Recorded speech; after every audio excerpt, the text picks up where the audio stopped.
Muy buenas tardes. Entonces, les invito a abrir sus Biblias en el libro de Colosenses. Vamos a ir al capítulo 3 del libro de Colosenses.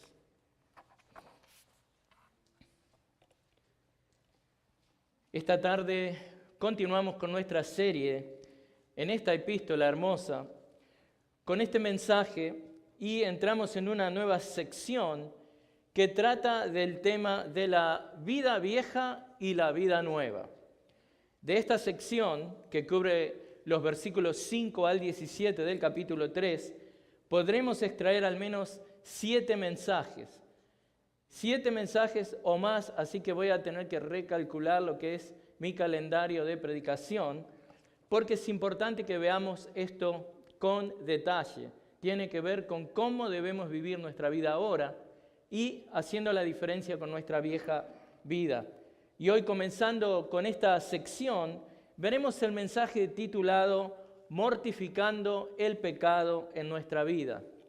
Así que déjenme leer el versículo que estaremos viendo hoy, Colosenses 3:5. Por tanto, consideren los miembros de su cuerpo terrenal como muertos a la fornicación, la impureza, las pasiones, los malos deseos y la avaricia, que es idolatría. Y vamos a ver la primera parte de este versículo 5. Por tanto, consideren los miembros de su cuerpo terrenal como muertos. Hoy pasamos de mirar hacia arriba, como estábamos mirando los mensajes anteriores, pasamos de mirar hacia arriba a mirar hacia abajo. Hoy pasamos de buscar las cosas de arriba a ponerle atención a cómo tenemos que lidiar con las cosas aquí abajo.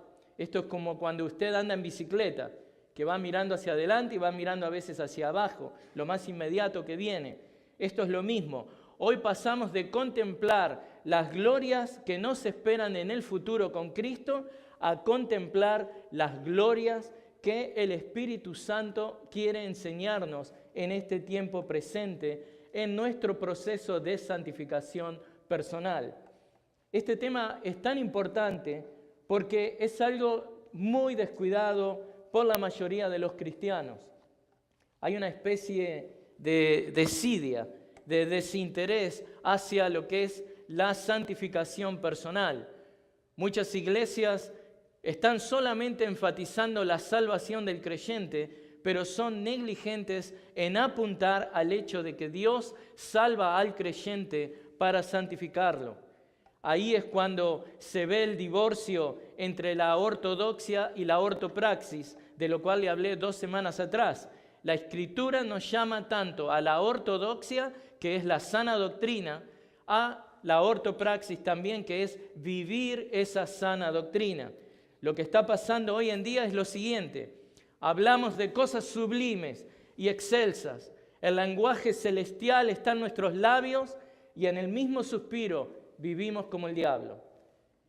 Con nuestros labios volamos como blancas aves a las alturas de la doctrina excelsa de Dios y en el mismo suspiro nos arrastramos como cerdos en el barro del pecado.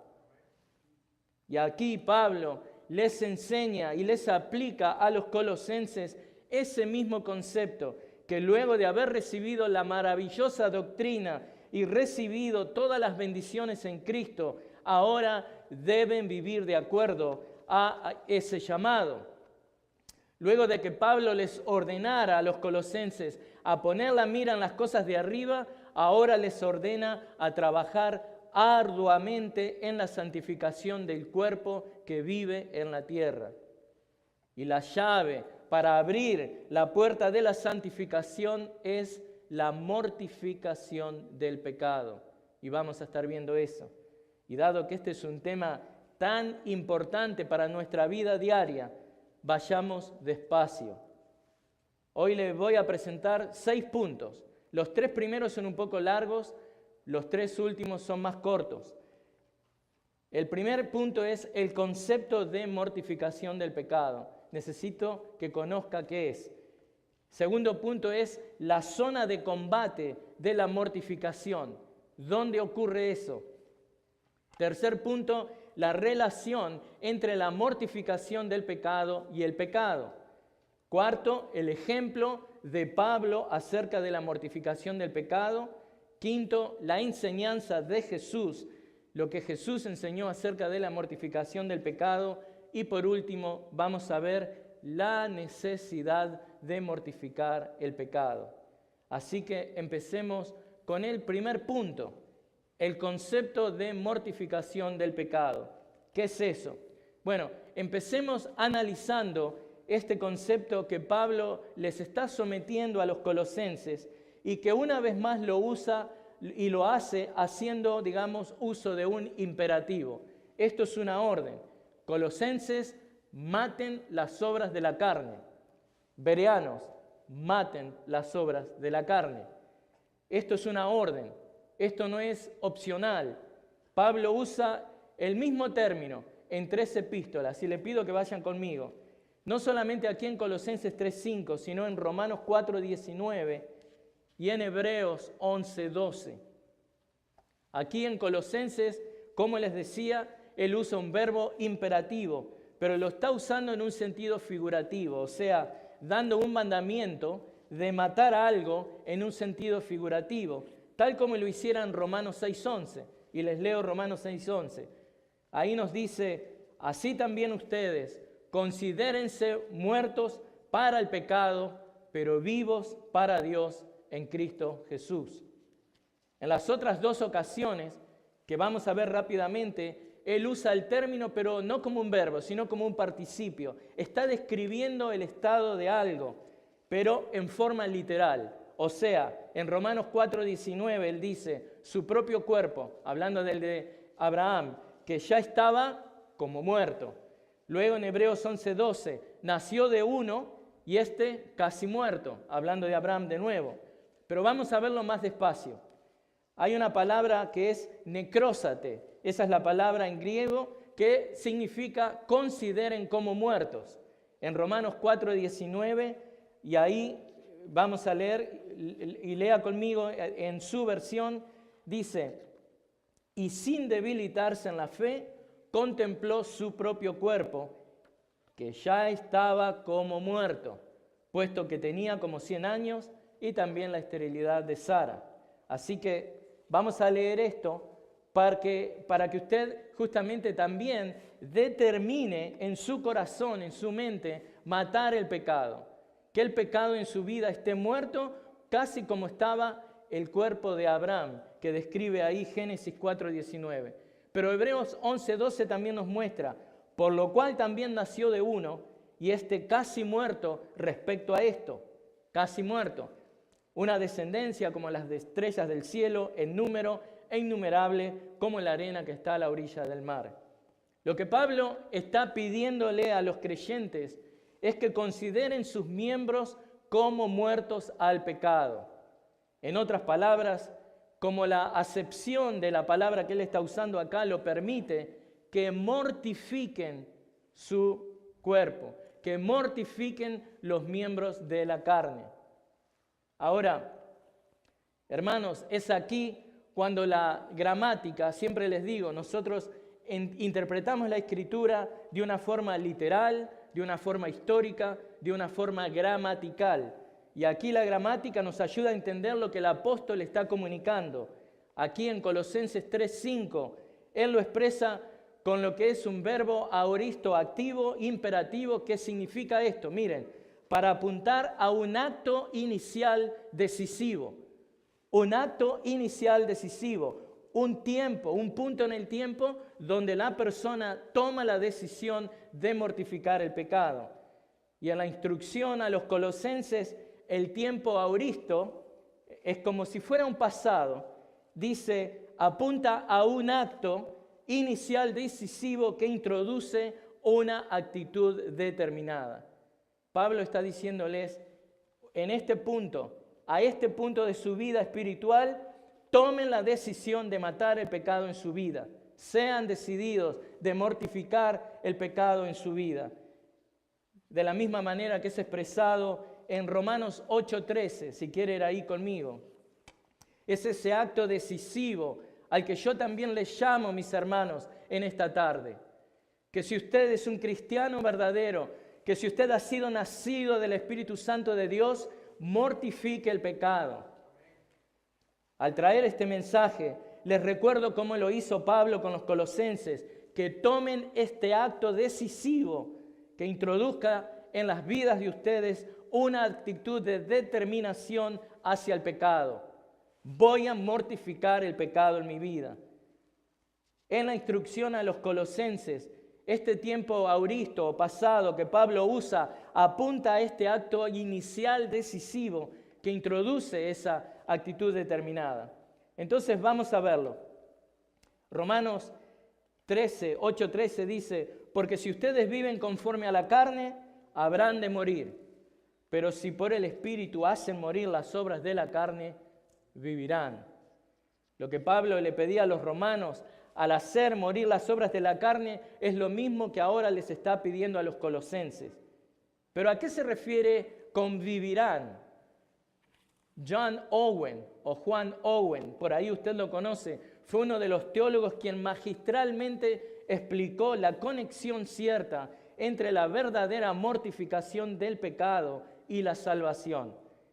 La mortificación del pecado, dice él, es la obra del creyente. Esto no lo va a hacer Dios por usted. Dios le va a dar la fuerza. La mortificación del pecado es la obra del creyente, siendo el Espíritu Santo la causa eficaz para ser exitoso en esa tarea piadosa. Pero tal como Pablo lo expresa aquí en Romanos 8:13, esa expresión, pero sí, es la que nos habla de que hay una certeza de que si el creyente mortifica las obras de la carne, vivirá. Ese pero sí es un condicional, como cuando decimos, mira, toma esa medicina y te vas a sentir mejor. Obviamente, el sentirse mejor está condicionado, supeditado a tomar la medicina. Pero algunos se dirán, bueno, porque siempre hay gente que hace preguntas, está bien, vengan las preguntas. Espere un momento, pastor. ¿Usted está diciendo que esto es como la ley de la causa y el efecto? O sea, si mato las obras de la carne, ¿voy a vivir? ¿No es eso salvación por obras? Bueno, no se refiere a Pablo a que la mortificación de la carne va a producir su salvación. No es el principio de la causa y el efecto usado en ese sentido, porque es el mismo Pablo el que nos explica claramente en Romanos 6:23 que la vida eterna es el regalo de Dios a través de Jesucristo. La dádiva de Dios es vida eterna en Cristo Jesús, Señor nuestro. Así que Pablo no se está refiriendo a obras para salvación. Lo que él se refiere aquí en Romanos 8:13 es que aquellos que son elegidos por Dios para salvación, aquellos que han sido regenerados por el Espíritu Santo de Dios, aquellos que no andan en la carne, sino en el Espíritu, son los que son llamados a mortificar el pecado. Porque este es el medio que Dios usa para santificarlos, sabiendo que el destino de ellos ya está seguro en Cristo, pero el creyente ha sido llamado para santificación. Y si su mente inmediatamente se está yendo a pecados de connotación sexual, no es solamente eso. Puede ser la envidia, puede ser la avaricia, puede ser que usted no es una persona dadivosa, puede ser el orgullo. Tantas cosas que Dios, el Espíritu Santo, a través de la palabra, quiere trabajar en eso. Owen lo explica de la siguiente manera. Los creyentes más selectos y elegidos, quienes son liberados con certeza del poder condenatorio del pecado, deben, sin embargo, ocuparse todos sus días de mortificar el poder de pecado que mora en ellos. Entonces, esto que Pablo procede ahora, volviendo a Colosenses 3:5, tiene que ver con la realidad de que el creyente ha resucitado con Cristo. Tiene que ver con que debido a su nueva naturaleza espiritual, dada por el Espíritu Santo, debido a su inefable unión con Cristo, es que ahora Pablo se prepara para darle a los creyentes una serie necesaria y práctica de las grandes diferencias que hay entre lo que era su vida vieja y su vida nueva en Cristo. Es en estos versículos 5 al 17 del capítulo 3 que Él nos va a mostrar las grandes diferencias entre los hábitos de este hombre viejo con los hábitos de este hombre nuevo. Pero como Pablo ya nos dijera acerca de cómo es que Él trabaja para la gloria de Dios, es exactamente cómo funciona acá. No es en la fuerza del creyente, sino en la fuerza de Dios. Así que, como Pablo lo dice en capítulo 1, versículo 29 de Colosenses, con este fin también trabajo, esforzándome según su poder que obra en mí. Es Dios haciéndolo en usted, a través de usted. Así que, hermanos, conforme Pablo detalla que el cristiano debe ser muerto a la fornicación, impurezas, pasiones, malos deseos, avaricia e idolatría, lo que debemos entender es que la razón por la que podemos hacerlo, la razón por la que podemos ser exitosos en esto, es que somos hijos de obediencia. Somos nacidos del Espíritu Santo de Dios. Y eso quiere decir que, contrario a los hijos de desobediencia, nosotros podemos obedecer la palabra de Dios. Es el Espíritu Santo quien es la causa principal y eficiente para que podamos cumplir esa labor de trabajar arduamente en nuestra santificación.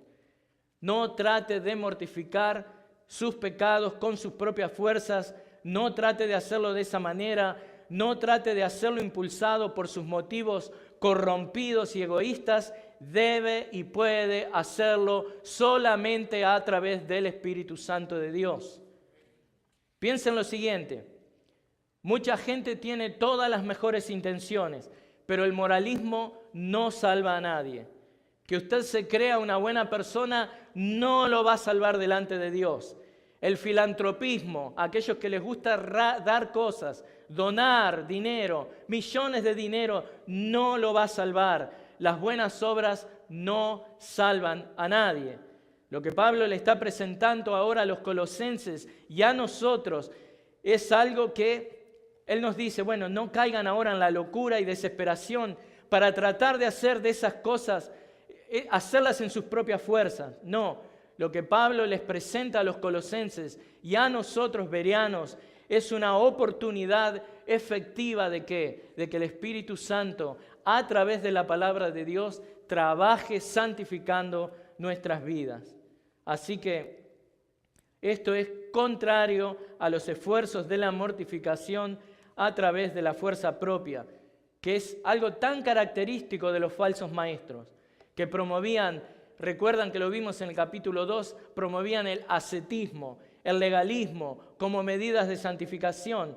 Estos falsos maestros llevaban a cabo sus esfuerzos de mortificar el pecado a través de medios autoinventados o que se apoyaban en cosas externas, tales como los días festivos, las lunas nuevas, días de reposo y tantas otras cosas que no tenían nada que ver con el Evangelio de Jesucristo. Muchos de estos falsos maestros eran impulsados a que, motivados por su orgullo, egoísmo, creencia de que su justicia personal, su justicia propia iba a poder ser el medio que les ayude a alcanzar el favor de Dios. En otras palabras, hermanos, la mortificación del pecado por su propia fuerza, impulsada por estas medidas humanas religiosas, no ayudan en nada al creyente. Esto promueve una justicia propia como medio de ¿qué? De justificación delante de Dios que no le beneficia al creyente. Así que esto que Pablo nos dice acá no tiene nada que ver con su fuerza y su justicia personal. Es su confianza en Cristo y como un hijo de obediencia presentarse para que Dios santifique su vida a través de la palabra de Dios. Pero bueno, ese fue el concepto de mortificar el pecado. Como ven, es un concepto importante. Pero mortificando el pecado en nuestra vida, tiene que ver con dónde eso se da. Y necesitamos ahora ver el punto 2, que es la zona de combate de la mortificación. ¿Dónde pasa eso? Bueno, leamos Colosenses 3:5. Colosenses 3:5 nos traslada a nuestra zona de combate. Y usted debe pretender que es el militar subido a un helicóptero Apache.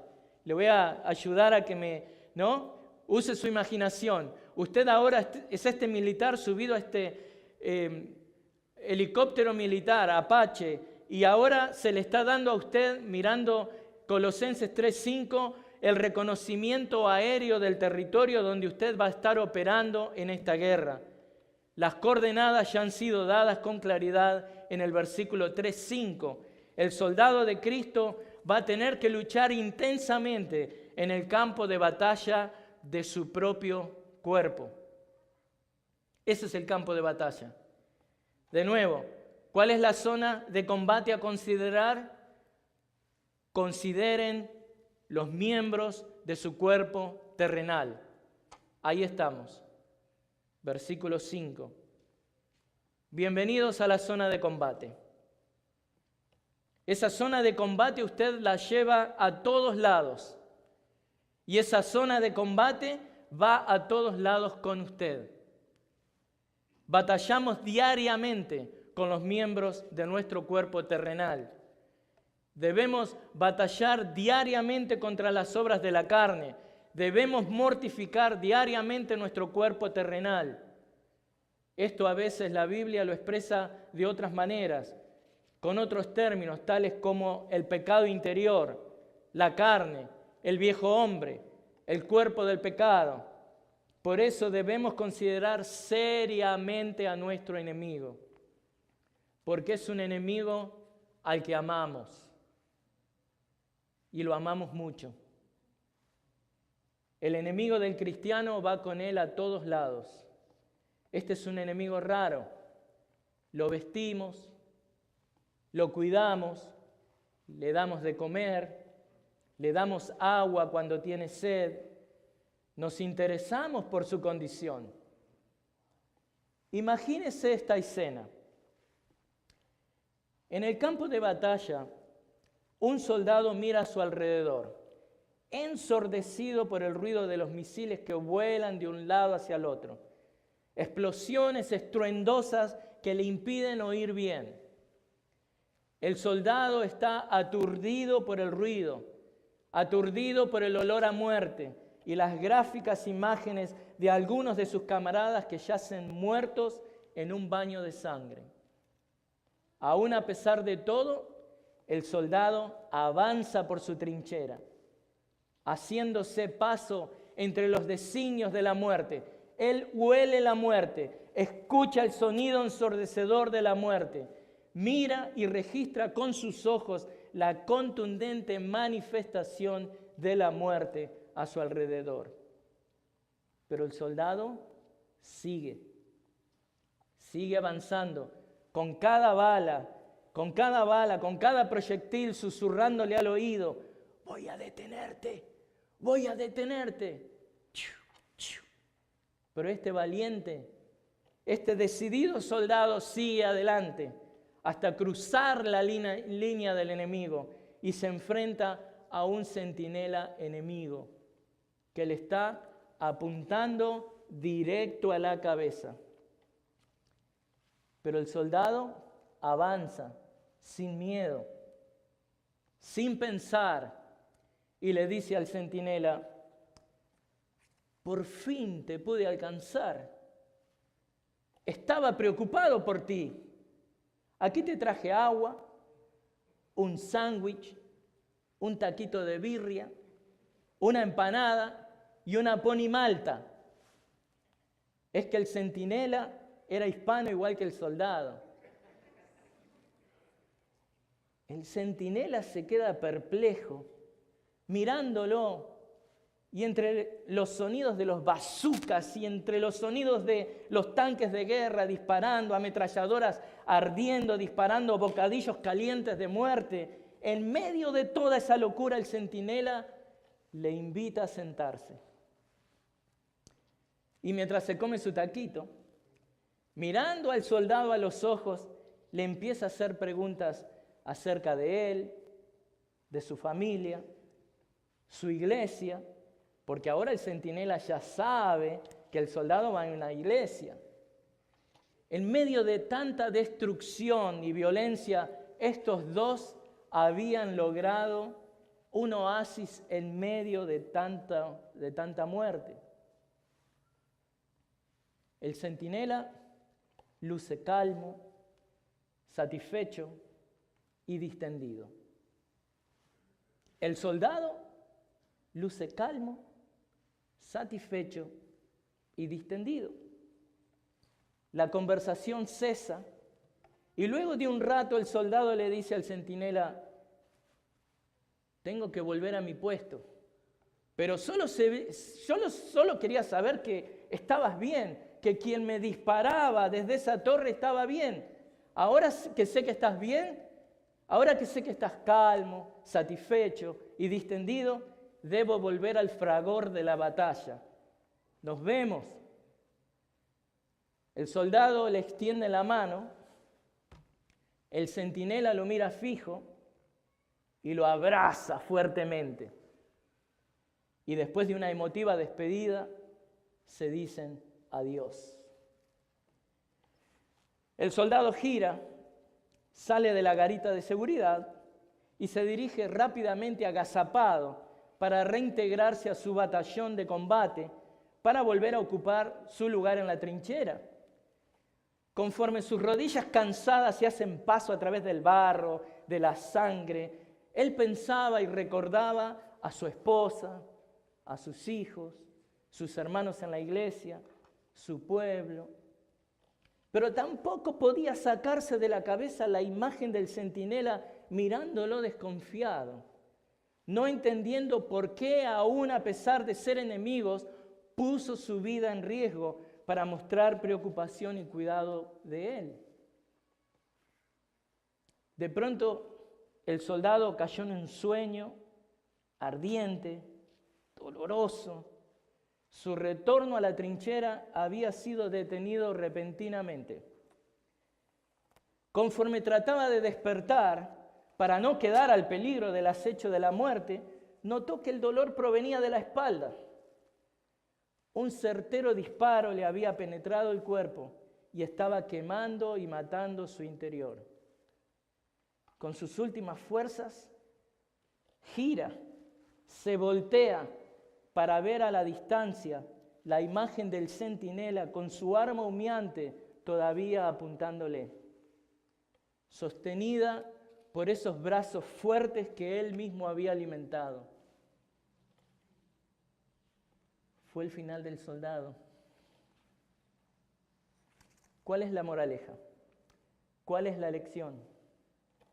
Hermanos, no alimenten a su enemigo. No jueguen con el pecado. Pablo le recuerda a Timoteo en 2 de Timoteo 2:4, el soldado en servicio activo no se enreda en los negocios diarios de la vida diaria, en los negocios de la vida diaria, a fin de poder agradar al que lo reclutó como soldado. Somos soldados en servicio activo durante toda nuestra estadía en esta tierra. Por tanto, debemos vivir para agradar a aquel que nos reclutó como soldados. Vivimos para agradar a Cristo, nuestro general. 2 de Corintios 5:9. No vivimos para agradar a nuestro enemigo ni a nosotros mismos. Mortificando el cuerpo, mortificando el pecado en nuestra vida, necesita que sepamos el tercer punto. ¿Cuál es la relación entre la mortificación y el pecado? Bueno, debemos trabajar seriamente en mortificar el pecado antes de que el pecado nos mate a nosotros. Y cuando hablo de que el pecado nos va a matar a nosotros, no me refiero a que nos va a matar eternamente, pero recuerden, hermanos, que aun cuando celebramos la cena del Señor, se nos advierte y se nos amonesta de que si hay alguno que quiere participar de la cena en forma indigna, que debe arrepentirse, porque el Señor ha diseñado una muerte para ellos a modo de protegerlos para que no sigan pecando y deshonrando a Dios. Por eso, hablemos un poco más acerca de la mortificación del pecado. ¿A qué nos referimos con el concepto de mortificar el pecado?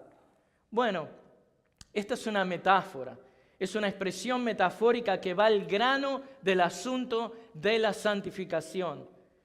Para crecer en santificación debemos matar las obras de la carne. Así como entendemos la seriedad de quitarle la vida a algo que está vivo, quitarle la vida a un animal o de algo que esté vivo para sacarle lo que le da vida y lo que lo mantiene vivo, eso es lo mismo que debemos considerar cuando hablamos de poner a muerte a nuestra naturaleza pasada o cuando hablamos de matar las obras de la carne. ¿Qué es lo que pasa cuando alguien mata algo? Pensemos en eso, sea lo que sea. Por ejemplo, matar a un hombre o cualquier ser vivo es quitarle ¿qué? El principio de toda su fuerza. Es arrancarle todo su vigor, todo su poder, para que no pueda actuar ni ejercer ni poner en marcha ninguna acción propia. Por ejemplo, usted quiere cuidar su jardín, pero para poder hacerlo arroja pesticidas para matar ¿qué? Las malezas, las malas hierbas que crecen sofocando y matando sus plantas y sus flores favoritas. Así que usted arroja este líquido que le quita el vigor a las malezas y éstas ya no pueden afectar la salud de sus plantas. Otro caso mucho más triste es cuando usted ve, ¿no?, en la televisión la pena capital ejecutada sobre alguien, sobre la vida de un asesino, cuando es quitada su vida. O cuando la policía interviene en el caso de un asalto a mano armada y el asaltante que está disparándole a los agentes debe ser neutralizado al ser disparado, con el triste resultado muchas veces de quitarles la vida. En otras palabras, el principio de la fuerza de este maleante es quitado. La fuerza del maleante es quitada. El vigor del criminal es arrancado de él para que deje de destruir y cese de ser una amenaza para la sociedad. El poder del asaltante es quitado de él para que ya no pueda poner en marcha o continuar con sus maquiavélicos y destructivos planes. Y ese, hermano, es el mismo concepto que tenemos que usar con nuestro pecado. Es el mismo concepto de mortificar la carne. Se nos pide que por la fuerza y en la fuerza del Espíritu Santo únicamente nosotros, en forma decidida e intencional, le quitemos el poder al pecado que todavía mora en nuestros cuerpos carnales. Así que le pido, tome la determinación de mortificar el pecado. Tome la determinación de mortificar el pecado. Debemos despojar al pecado de su poder. Debemos quitarle la vida al pecado que mora en nosotros. Debemos extraerle todo el vigor a ese remanente de pecado que habita en nuestro hombre mortal. Debemos remover toda la fuerza que el pecado tenga en nosotros para que no pequemos contra Dios. Cuando pecamos, estamos alimentando el pecado. Se hace más fuerte.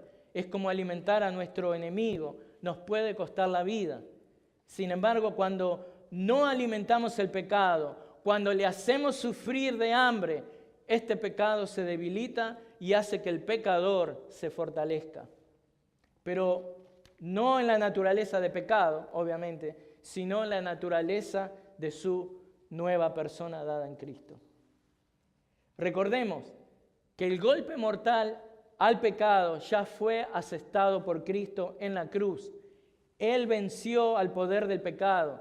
Cristo crucificó nuestro pecado en la cruz. El viejo hombre ya fue crucificado en la cruz por Cristo. Y es a través de la regeneración del Espíritu Santo, efectuada por Él, que nosotros hemos obtenido victoria sobre el pecado y debemos que seguir sosteniendo ese trabajo. Y eso lo tenemos que hacer nosotros, en nuestra vida diaria, mortificando el pecado en nuestros cuerpos mortales.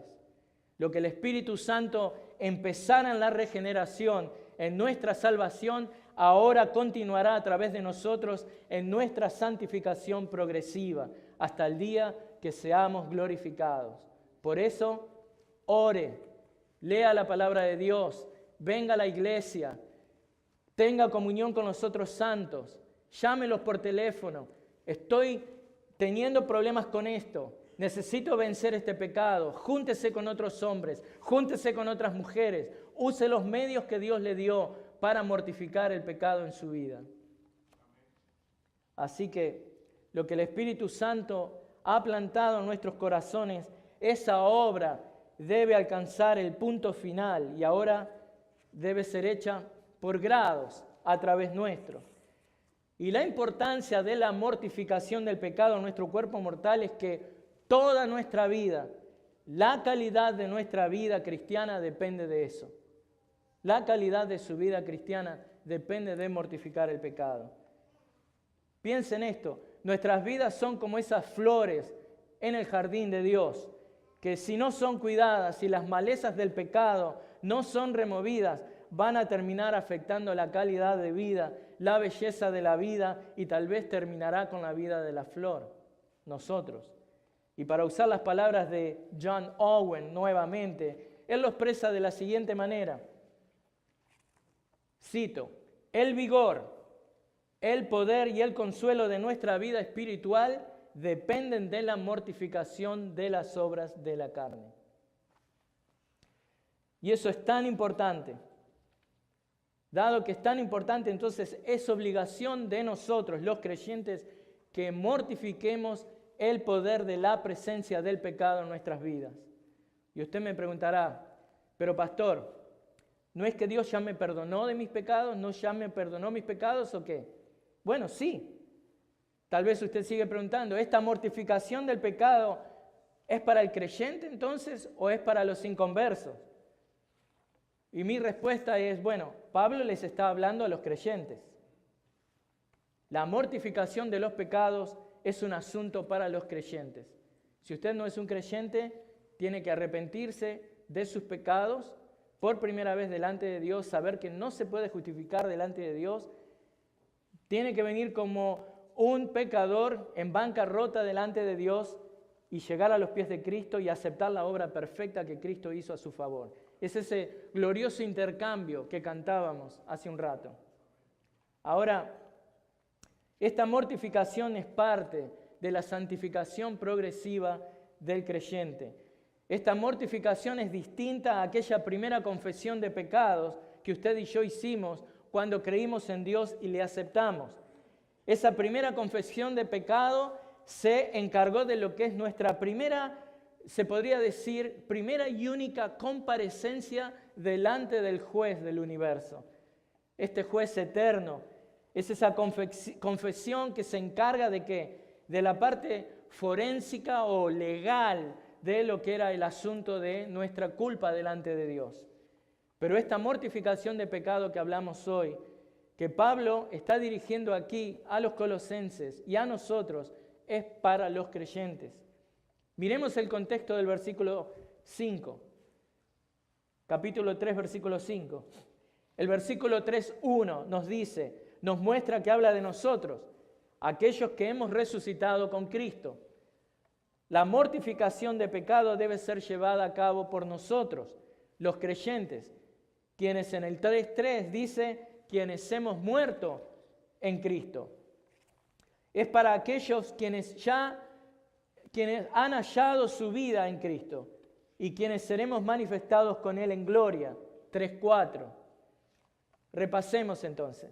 La mortificación del pecado que reina en nuestro cuerpo mortal debe ser llevada a cabo por nosotros los creyentes, quienes hemos muerto en Cristo, resucitado con Cristo, quienes hemos hallado nuestra vida en Cristo y quienes seremos manifestados con Cristo.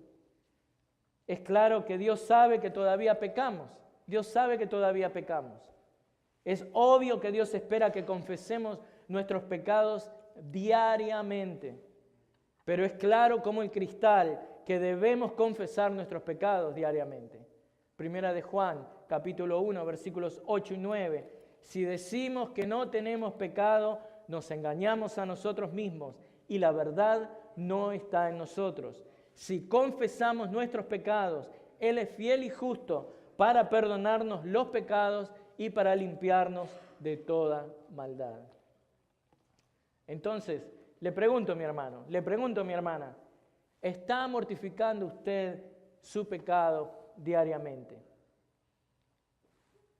¿Está siendo usted proactivo en esta importante tarea de su santificación personal? Recuerde la ilustración del soldado y el centinela. No alimente a su enemigo, no alimente a su pecado, no ame su pecado. Pero bueno, mortificando el pecado en nuestra vida también requiere que vayamos al punto 4, y este es el ejemplo de Pablo acerca de la mortificación del pecado. El mismo Pablo que les ordena a los colosenses que deben mortificar su pecado, es el mismo Pablo que se tomó esta actividad seriamente.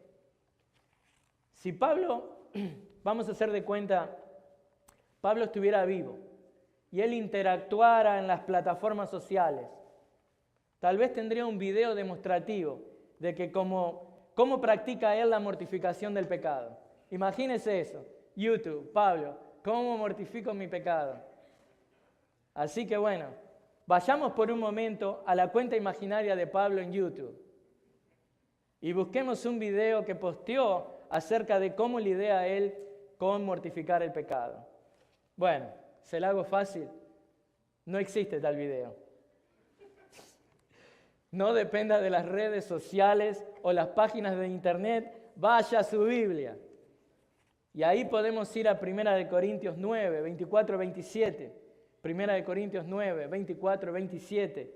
Y veremos cómo Pablo trabajaba arduamente en la mortificación de su pecado. Y les leo. ¿No saben que los que corren en el estadio, todos en verdad corren, pero solo uno obtiene el premio? Corran de tal modo que ganen. Versículo 25. Y todo el que compite en los juegos se abstiene de todo. Ellos lo hacen para recibir una corona corruptible, pero nosotros una incorruptible. 26. Por tanto, yo de esta manera corro, o de esta manera mortifico mi pecado. No como sin tener meta. De esta manera peleo, o mortificando mi propio cuerpo. No como dando golpes al aire. 27. Sino que golpeo mi cuerpo y lo hago mi esclavo. No sea que habiendo predicado a otros, yo mismo sea descalificado. ¿Cuántas veces ha predicado el Evangelio a otros? No queda descalificado, ¿eh? Corra como aquel que está mortificando su cuerpo. Pero bueno, mortificando el pecado en nuestra vida requiere también que veamos nuestro punto número 5. La enseñanza que Jesús enseñó acerca de la mortificación del pecado. La enseñanza que Jesús enseñó acerca de la mortificación del pecado.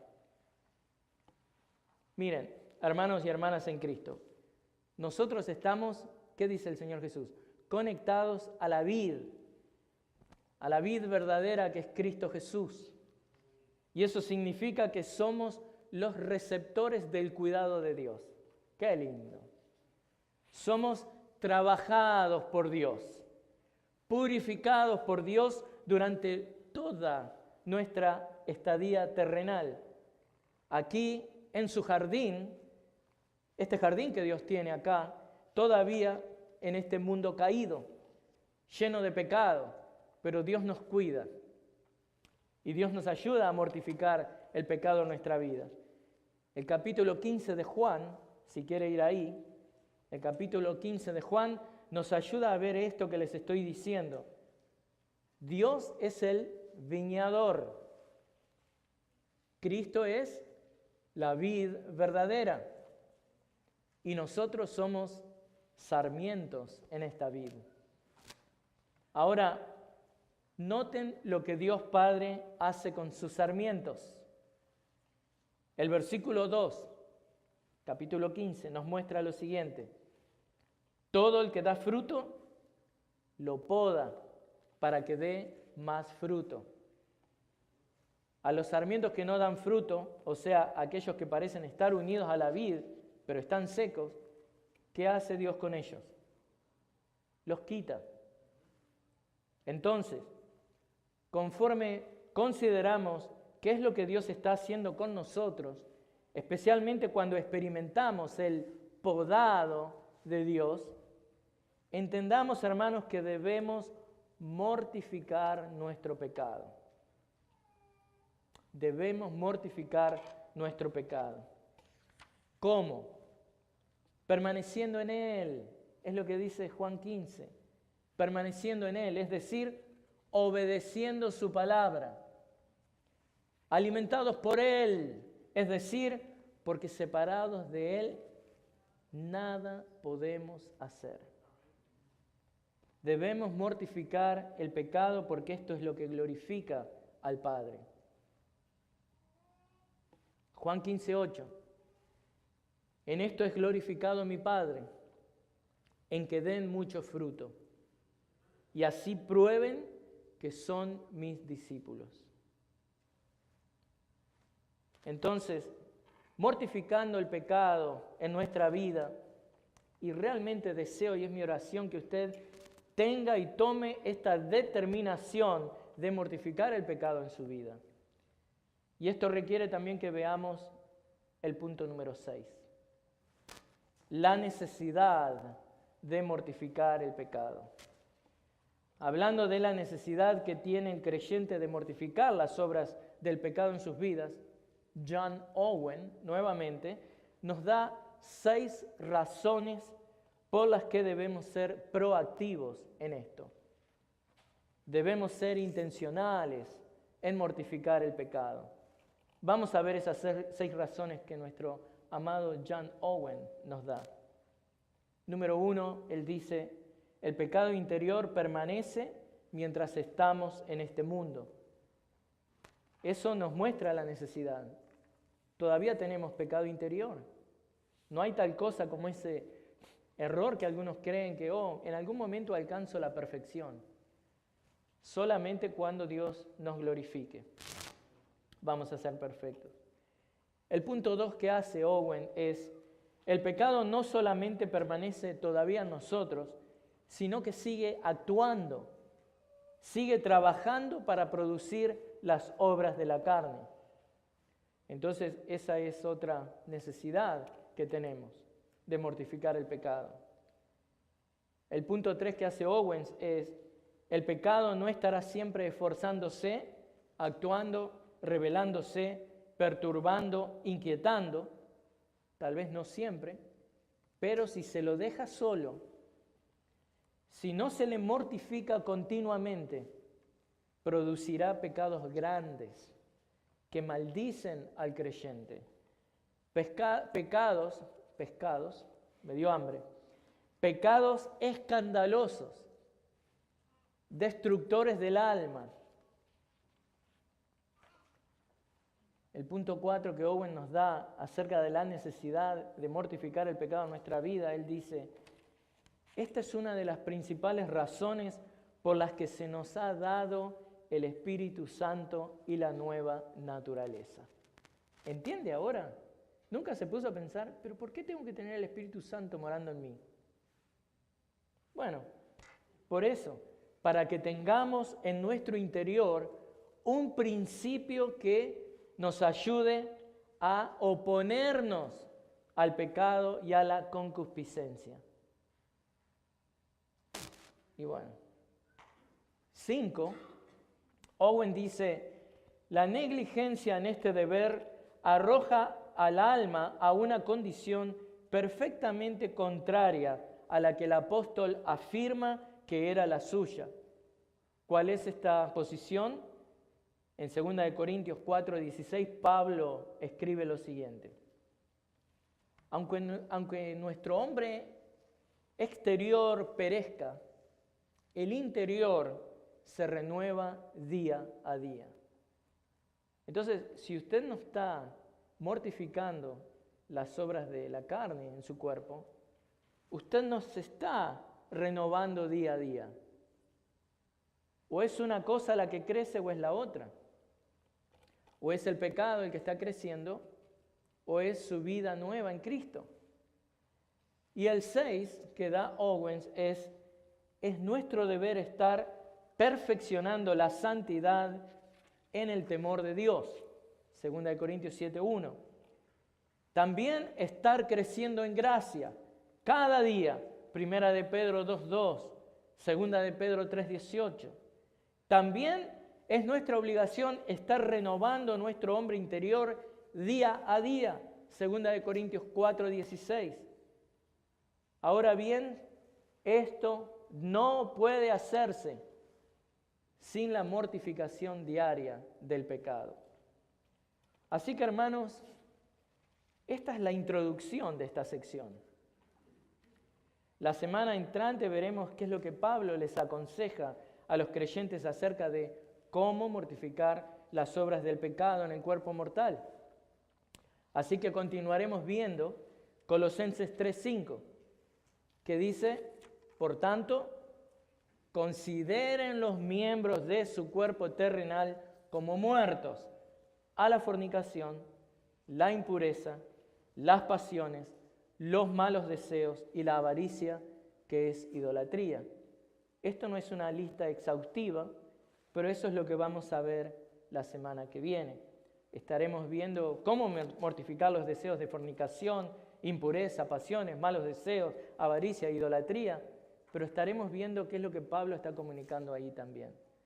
Y como verán, en 2 semanas no hemos salido del versículo 5. Así que oremos. Señor, te damos gracias por tu palabra y este llamado sobrio a mortificar el pecado en nuestras vidas. Señor, ayúdanos. Entendemos de que no podemos hacerlo en nuestros propios esfuerzos. Entendemos que no podemos hacerlo con nuestra propia fuerza. Ayúdanos, Señor. Si decimos que no hemos pecado, mentimos y te hacemos a ti mentiroso. Pero, Señor, perdona nuestro pecado y danos el deseo de no alimentar nuestro pecado, que no alimentemos a nuestro enemigo. Señor, ayúdanos, haznos sabios, también danos constancia para hacer esto, para que te glorifiquemos, para que vivamos para ti de una manera que te glorifique y te honre. Te pido tu bendición, Señor, sobre esta congregación que en este momento escuchó este mensaje, que viene de tu palabra, que viene de tu Espíritu Santo, Señor. Glorifícate en sus vidas, para tu gloria y honra. Oramos en el nombre de Cristo. Amén. Señor les bendiga.